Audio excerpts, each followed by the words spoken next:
just don't know what really causes this phenomenon. So this has been going on for a very long time, but every time it happens, the scientists come up with a new far-fetched explanation for it.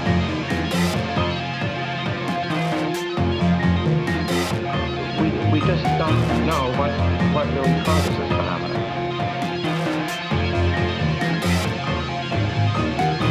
And that's what the witnesses are always describing, incredible as it is.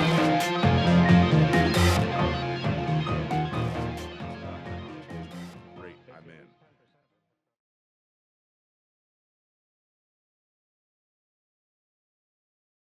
Welcome to Don't Turn Around, a podcast about the unexplained and the extraordinary and the often profound impact these events have on our lives. This is a place for amazing stories and just discussions about how the paranormal influences our human journey. If you have an experience and you'd like to share it, feel free to hit me at dtapodcastinfo@gmail.com. Special thanks to the Don't Turn Around community. Without you, this show would not be possible. Thank you for spreading the word. A great way to help spread the word is to leave a glowing review on Apple Podcasts, give us a follow on Spotify, and just use word of mouth on social media so we can get these stories to more ears. And finally, thank you to the Patreon members for supporting this podcast as well. You enable us to keep the lights on, keep the servers up, and keep the hosting going. So thank you from the bottom of my heart. Tonight's guest is a paranormal enthusiast, paranormal investigator and researcher, experiencer, sensitive. Her family was featured on the hit paranormal show Kindred Spirits, and she is just an all-around great person. I've had the opportunity to run into her at a couple different Paracons, and I am hoping that we will have the opportunity to collaborate on investigations in the future. Sara Lee, welcome at last to Don't Turn Around. Yay, I'm glad to be here. So good to be here. Yeah, so happy to finally have you here. We've been trying for a little while, and I think finally we got the stars to align. And so here we are doing this, and I just couldn't be happier to have you here. Yeah, it's going to be a good time. Absolutely. So when I have first-time guests on the show, I'd like to start at the beginning as far as what were your early experiences with the paranormal? When did you begin to get interested in the paranormal? What's the origin story? It happened actually when I was very, very young. I had just turned 9 years old, and I had my dad. He came into the house one evening, and I just knew things were off. We lived across the street from my grandparents, and I remember he just locked the door behind him. Mm-hmm. And I already had this feeling that my grandfather had passed away. Okay.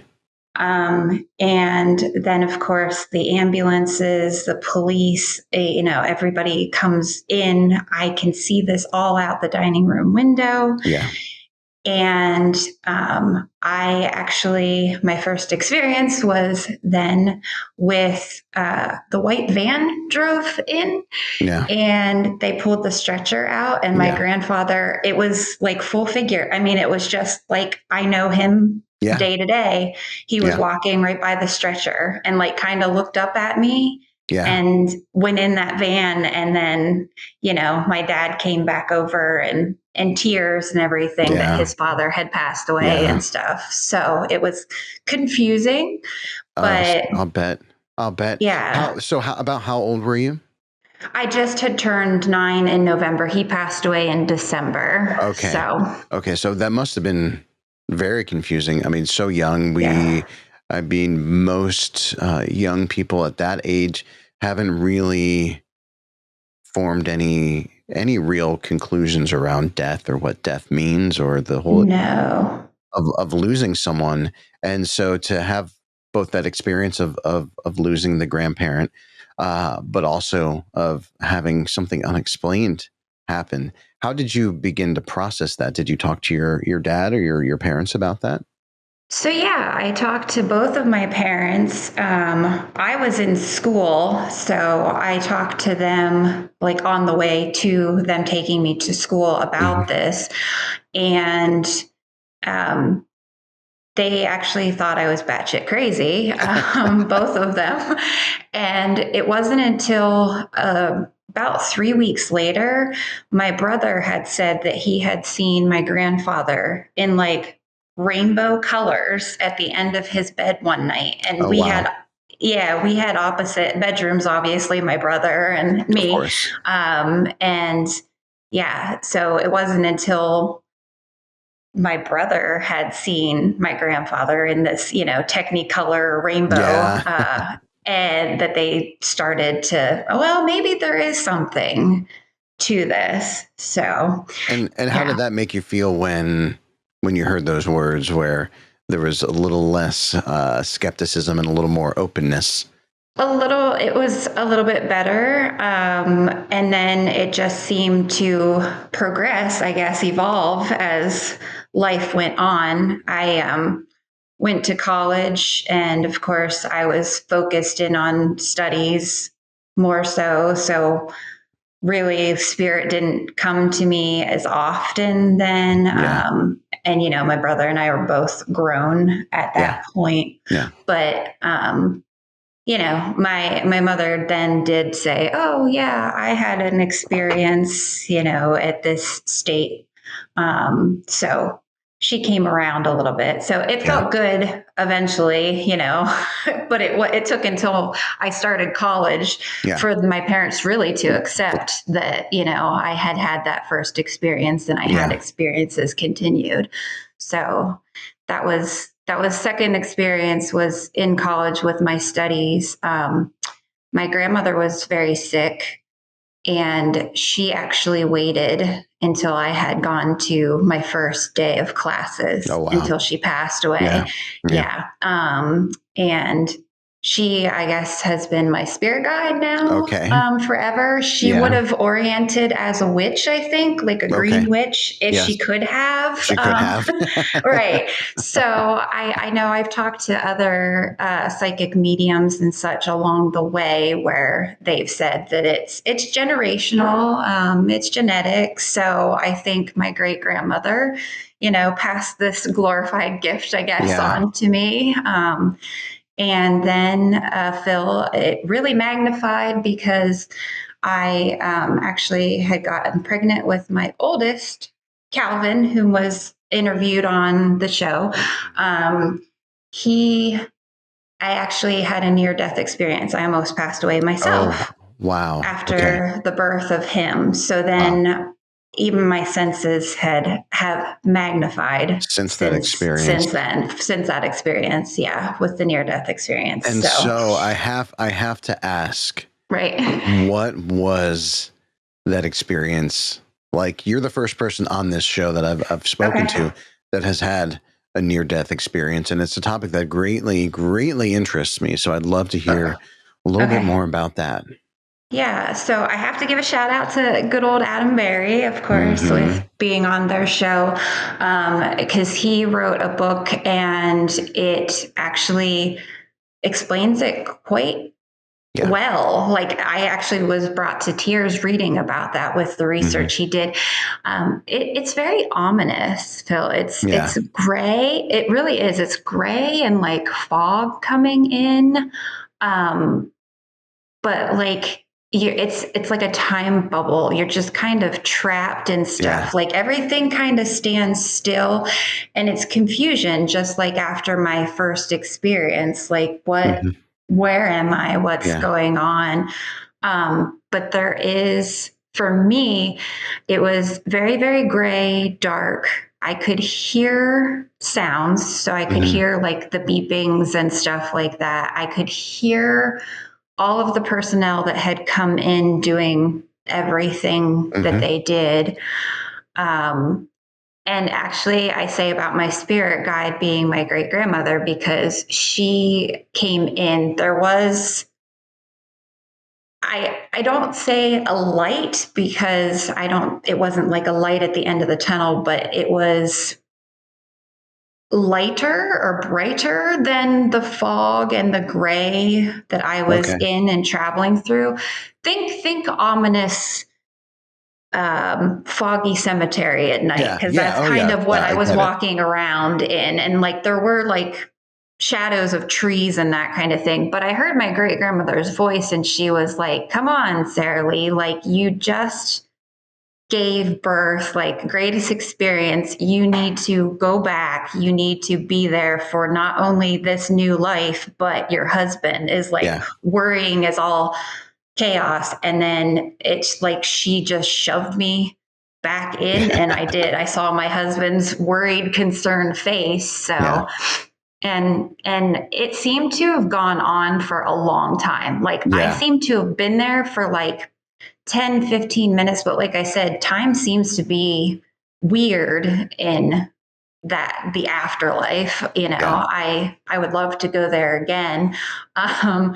But and it's so weird to say. It's so under better circumstances. Yeah. Like, I guess it's because I got a taste of the afterlife that it really is a place to be, even though I describe it as, you know, dark and ominous. It just, time just stood still. And then I was right back in the pain, all of that kind of stuff that I had remembered. And when you came back around, were you aware of what happened, or was it later on that when you found out actually what the circumstances were at the hospital that you made the connection? I was aware that I had gone and whatnot.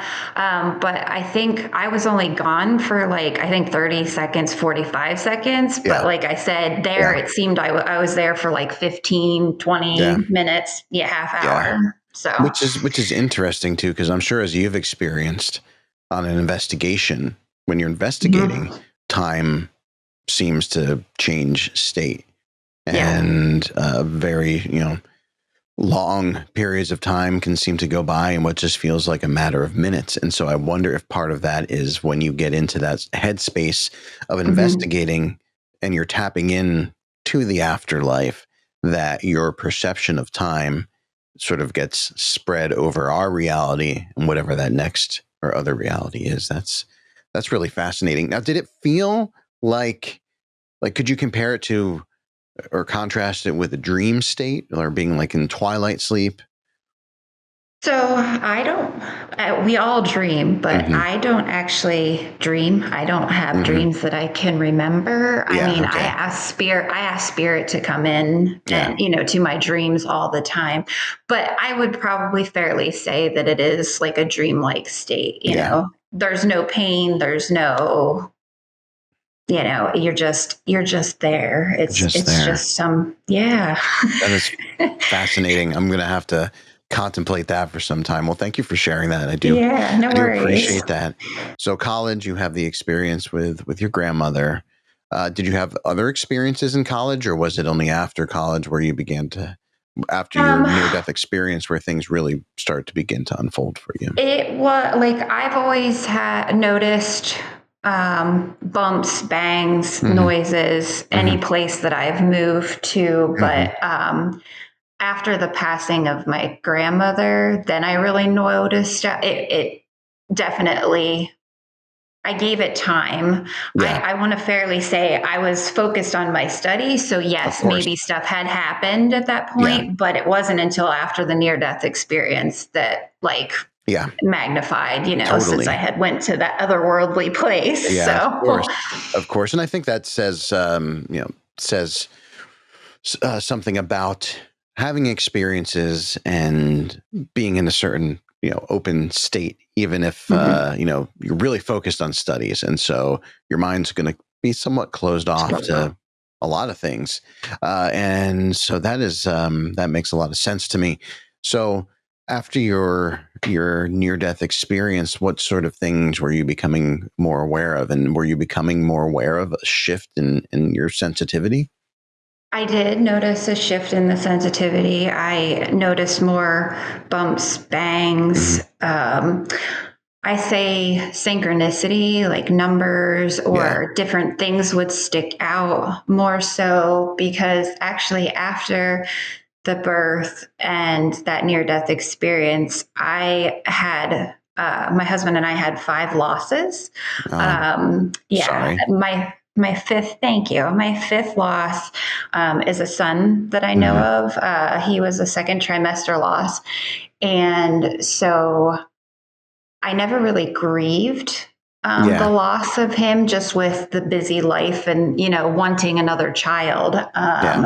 But I noticed bumps and bangs and different things missing and that. So I was all aware of other things. Cardinals are a big thing, and blue jays. Bumblebees, because my son's name was Braxton Bee. And so we associate the bumblebee, and like bumblebees would land on me in the dead of winter, like today. Oh, wow. Yeah. Wow. So more consciously aware of spirit around me.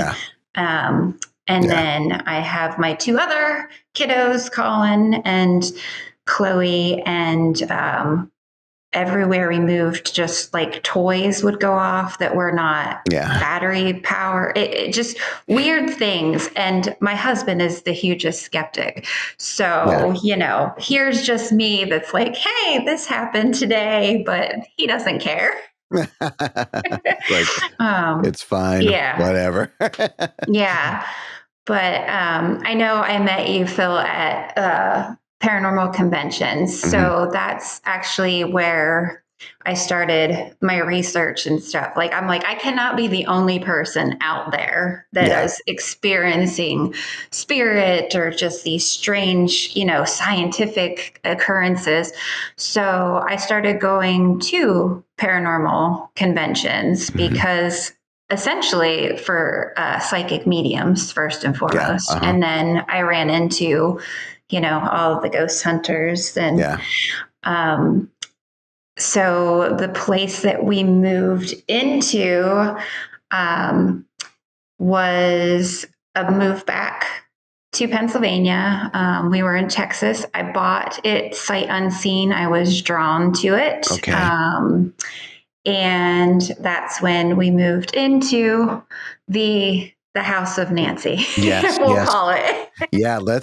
Let's get into that. So let's start at the beginning, as you did, with how you were just drawn to this property, and then fast forward to moving in, and let's get into this. All right. The husband, the skeptic, he got a job here in Pennsylvania, and he, through FaceTime, essentially is how I saw this house. And I was like, I have to have it. There was just something with it. So, me and the 3 kids came cross country, moved into this house. And very first day, the walkthrough, I was kind of like, oh, what have I gotten myself into with sensing spirit? And I want to say for the viewers, it was like an alpha female, like butting head kind of feeling is what I had gotten with it. And then when I opened the door to the basement, I was like, okay, that's not my space, so I wasn't going to contend with that. But can you describe what that feeling was? As far as, can you relate it to another feeling, or kind of paint a picture of what mentally and physically were you experiencing when you said you were sensing spirit and sensing this alpha?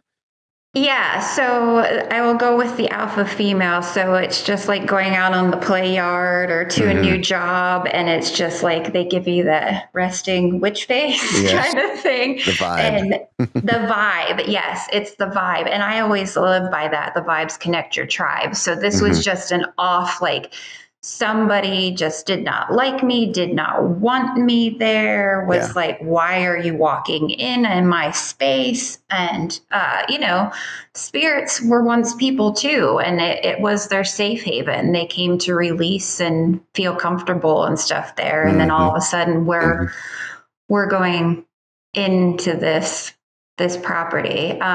With the basement, the feeling in the basement, it definitely was a, all signs, caution, you're not supposed to go past this spot, trespassing, or you'll be, eliminated or arrested. Do not pass go. Do not collect $200. Exactly. That feeling, very much so. But we we just moved from Texas. It's a whole day away. Like we're not turning around. We're not turning around. Like we can't turn around. We got to go through with this. So we settled in. Stuff happened pretty right away, really. The kids were like, Mom, did you take so-and-so? No, I did not. So things were missing. There was a lot of noises. There was a noise that consistently happened between 9:30 and 10:30 Eastern. It sounded as though somebody was dragging a couch across the floor. Yeah. And then they would just throw it. And it was weird because if you were downstairs, it sounded a certain way. If you were upstairs, it definitely sounded like that dragging and throwing. And then almost at times it would be quieter. So it just sounded as though a closet door was just sliding open and then being closed. Then the lovely mama bear kicked in. Of course. All three of my kids at different times, based on their age, were in school at a sporting event. So they were never like crossing paths to be able to talk about it because they thought they were crazy, just as I did. But with the past experience, I was very open. Right. Don't be afraid. Come to me. Tell me everything. Yeah. Calvin had said about something came to him, told him how to feel. And that it came from his closet and that he was told it was a portal, which we've not used that word. And also he said that one told him he was a beacon of light. Okay. So I was kind of like, okay, all right, like, let me process this. Yeah. And then my middle son, who is autistic, he actually had come to me and said, there's ghosts in our house. There's 4 ghosts. And he was able to explain a soldier, a lady, and 2 other ones. And had he ever said anything like that to you before? Nope. No, none of my kids had ever come to me and said anything. Okay. So, we're like going to at 0 to 100 like that. Just rip that Band-Aid off. Exactly. And Colin, he said, he was like, they're moving me, Mom. They're moving me at night. And I was like, okay. Boy, exactly. So Mama Bear. And then Chloe had come to me last, because she was, oh goodness, 4 when we had moved. And then as things continued, she came to me like when she had started kindergarten.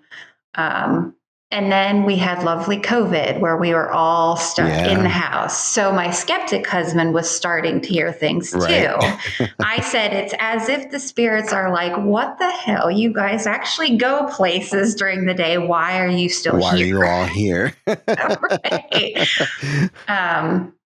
So that's where the lovely opportunity came up. Like I said, I go to paranormal conventions to hear what people have to say.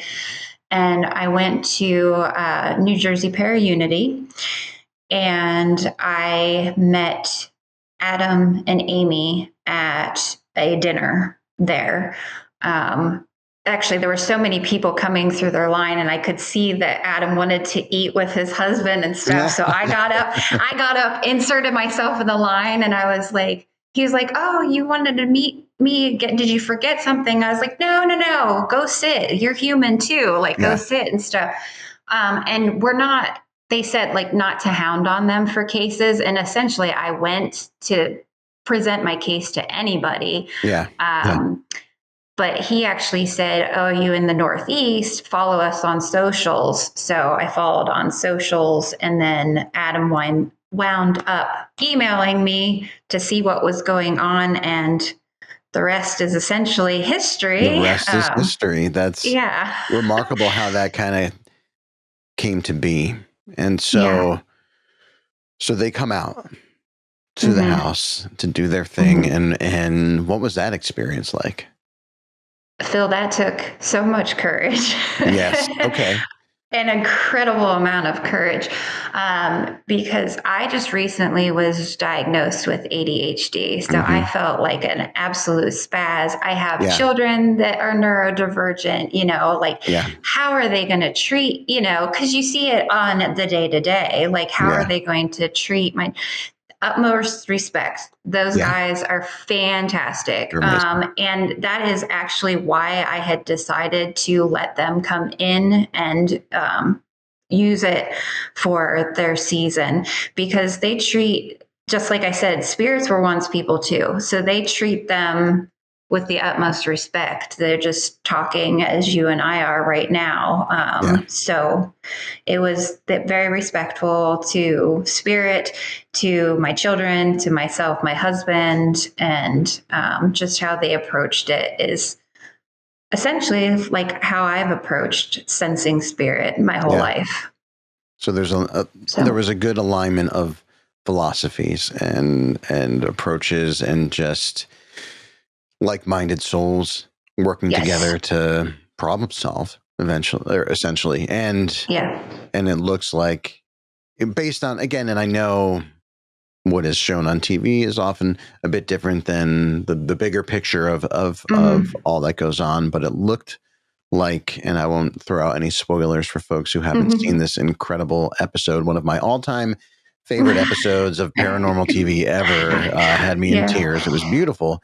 But would you say that after Adam and Amy came and did their thing, that things felt better in the space, that there was less of a headbutting alpha, or at least a begrudging understanding of who is who and what this space is?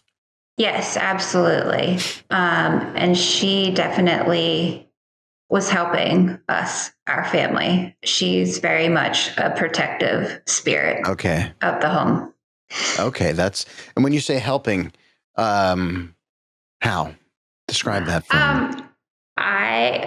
I do believe there's more than just her. Yes. In the okay. house. Which you had mentioned. Okay. I had wanted to get into that a little bit. So you were the whole while, especially based on the feedback you were getting from the kids and your own experiences, that Nancy was not the only soul in residence. So talk a little bit about some of the other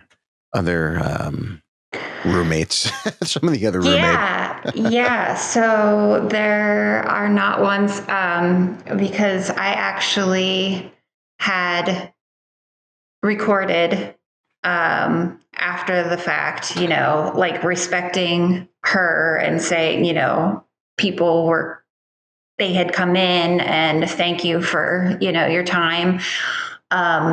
There was a grumbly old man voice that came through that actually said, F you, Amy. Oh boy. Yeah. After the fact. And I know that, so I don't want to do spoiler alerts and stuff too, but her occupation was in therapy and therapists with mental health, and mental health is such a big concern and problem still today. Absolutely. I do believe that she was helping us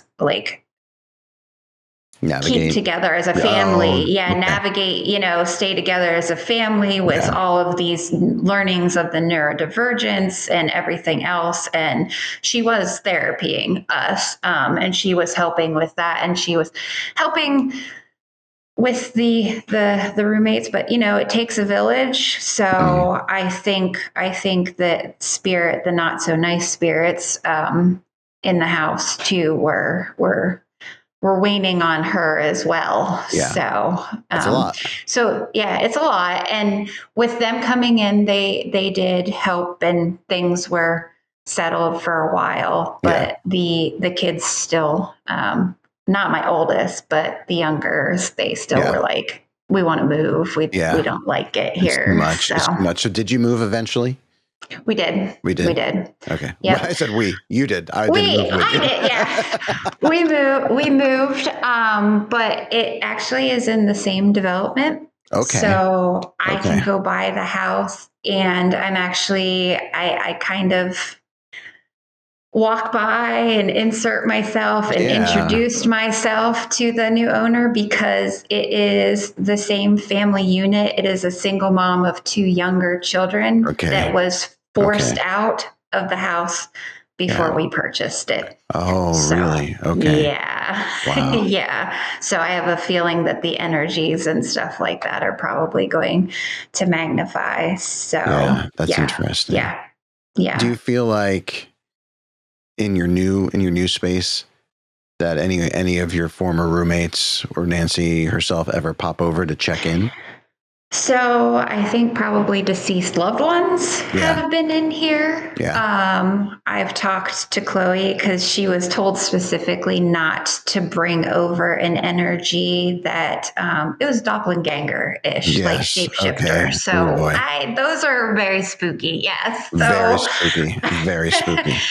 And then I was told by my husband, Mike, that I was not to talk of spirits or happenings in this house because as soon as I had done that at that house, like all hell broke loose. Everything happened. Even the skeptic was experiencing things, a glass picked up and just dropped and shattered in front of him and stuff. So, it took that to have him convinced. But the pets that we have here now and myself and my daughter, there's stuff that's happening here. And I saw Chip Coffee at this past Para-Unity, and he asked if there was activity still at the house, and I said, well, yeah, and he was intrigued why I had responded that way, and I was like, oh, we moved, and he said, I would not have suggested that myself. So I believe some roommates, hopefully. And as of now, I think it's just our deceased loved one's spirit guides that have followed us. So and that's nice. It's comforting.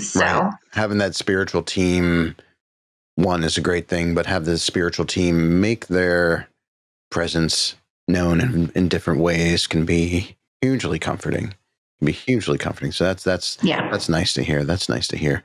I do want to ask, as far as being neurodivergent yourself, but also a parent of neurodivergent children, and then adding the layer of the paranormal onto what makes parenting more complicated, right? More nuanced in certain ways, and then the paranormal adds a whole other layer.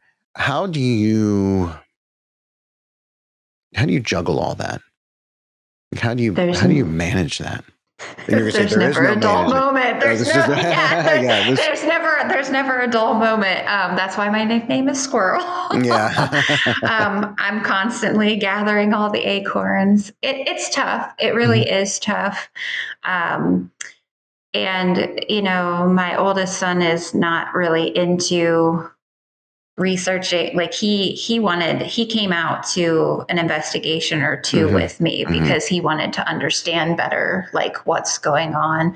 But he doesn't do that anymore. I actually do paranormal investigation as self-care. Oh my gosh.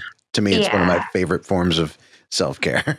Right. Because, and then of course, my husband, the skeptic, love him to death. Like he lets me go and do that. And then he's with the kids. So that's essentially my breather, my mom moment and everything, because it is chaotic here all the time, balancing work and them and sports and IEPs and everything that comes with it. It's a lot. It's crazy. It's a lot. So I use the paranormal investigating as self-care because I go out and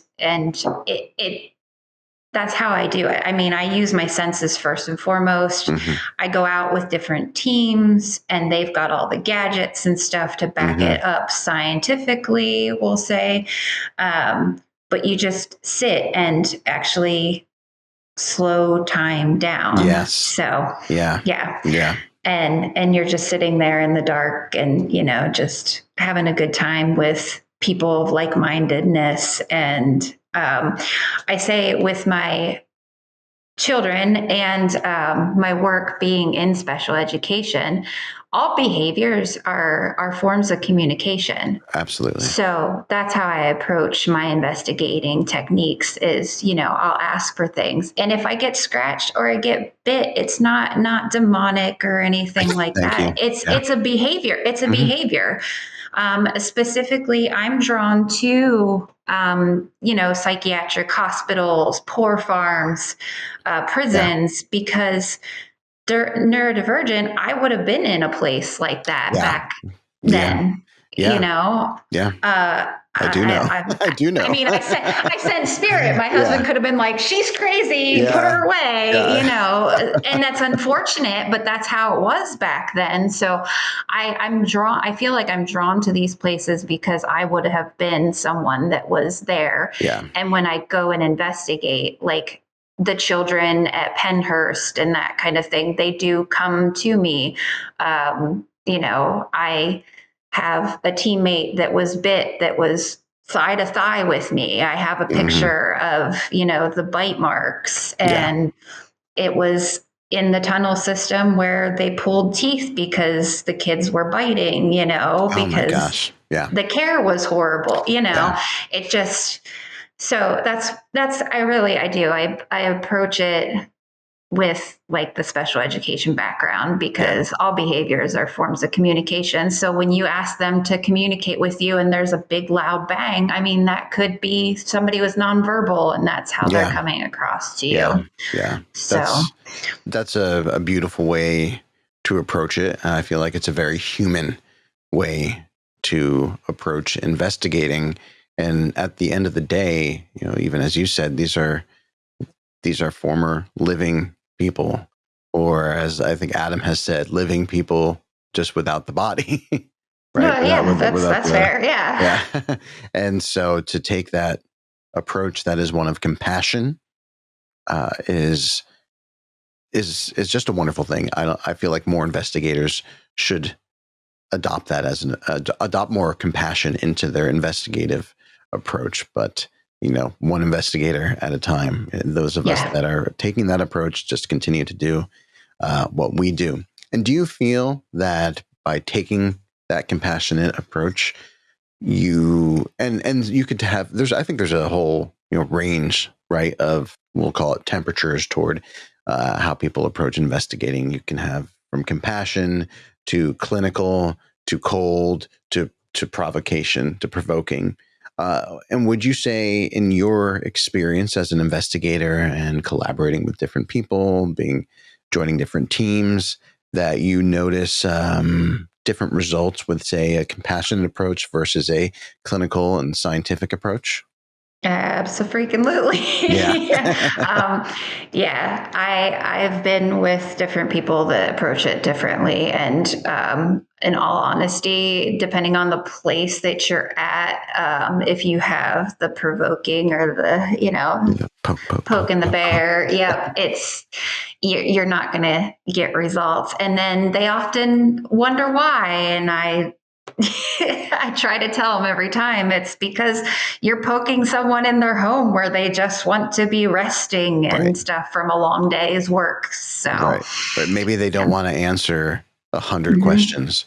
Maybe they want you to stop asking what their name is or what year it is. And I think too, that's a part of investigating that I think is critical, is to listen to your gut, sense what the space is trying to tell you, and let that guide your line of questions, your overall approach, what equipment you decide to put out.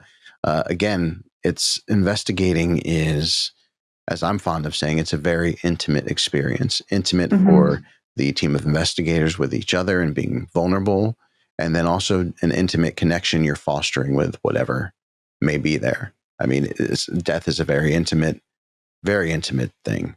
And so it's it's always nice to hear investigators that take the approach that you are taking. And I think that's a lovely thing and makes me all the more excited to be able to get out and do an investigation with you sometime in the future.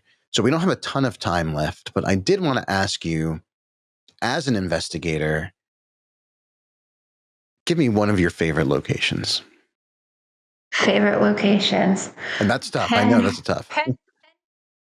Penhurst Insane Asylum or Penhurst State School, I would have to say.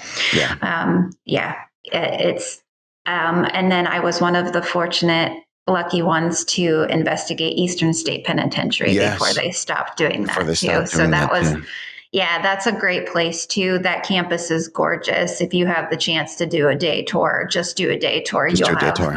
You'll have feels of spirit all during that day tour. So. Yeah, which I love doing. I love doing day tours as well, without even just going in to investigate and merely getting to walk around these incredible spaces and experience the history. And is often one of my favorite parts of going out and investigating is just the power of place and the history and the stories and the untold stories of these locations is just chef's kiss, right? It's the best. It's the absolute best. So as we begin to wind down here, and there's so much more we can talk about, I would definitely love to have you. I would love to have you back. So hopefully you'll come back and we can certainly talk some more. So part of this show, especially for first time guests, is the don't turn around question. And I gave a little heads up on that in the email. It could be taken very literally. It could be taken metaphorically or anywhere in between. And so without any additional buildup, I'm going to go ahead and just ask you, Sara Lee, do you turn around? I absolutely turn around, Phil. I have the fear of missing out. So there could be that last puzzle piece to putting that mystery history together, or it could be a loved one that you've been asking for a visit from the other side for so long and they come in. So fear of missing out, I definitely turn around. Oh, I love that. That's a great response. That is a wonderful response. So I know that you investigate and do you share any of your adventures on social media? Is there a place where people can go to see what you're up to?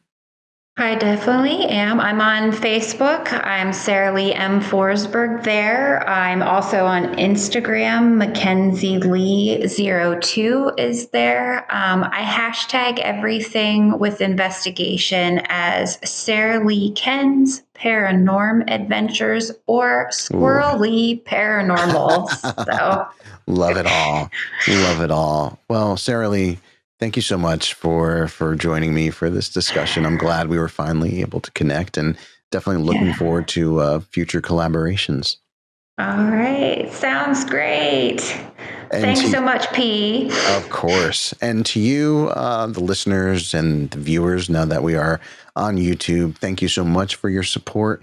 Don't forget to swing by Apple Podcasts, leave that review. If you're watching this on YouTube, make sure to like and subscribe. Enable notifications so you know when these episodes are dropping. And of course, drop a comment. Would love to hear about you. Would love to hear about your thoughts about this episode. And with that said, we'll catch you next time.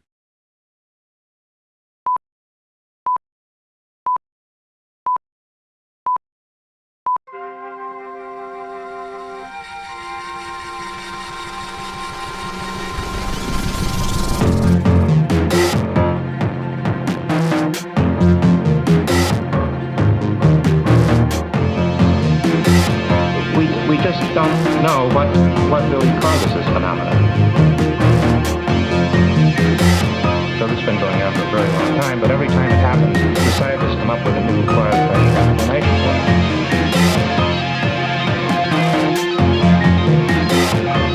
We just don't know what really causes this